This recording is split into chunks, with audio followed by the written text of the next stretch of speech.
अबे बोला बोला त्यांना.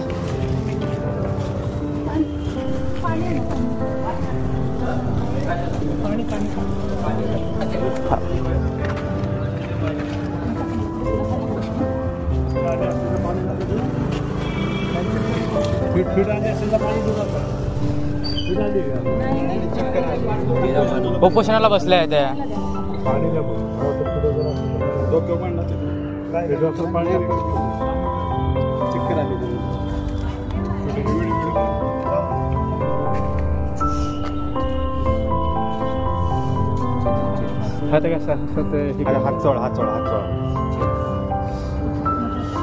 कोणतरी घ्या त्यांना तिकडं मोकळं, थोडं मोकळं वास.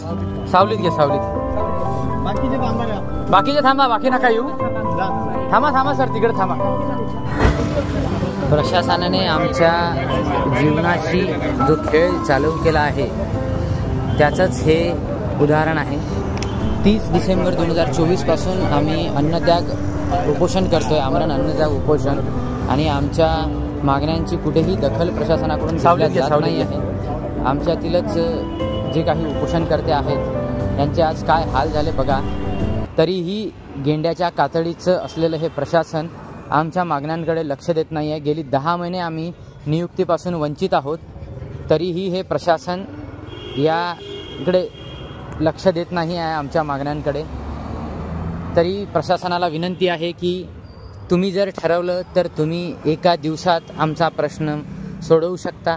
तुम्ही मनावर घेतलं तर एका दिवसात या प्रश्नावर तोडगा काढू शकता, परंतु तुमची मानसिकता तशी व्हायला पाहिजे आणि तुम्ही आमचा प्रश्न सोडवावा, एवढीच आम्ही तुम्हाला विनंती करू शकतो. आम्ही आजपर्यंत सनदशीर मार्गाने, संविधानिक मार्गानेच आंदोलन उपोषण करत आलो आहे.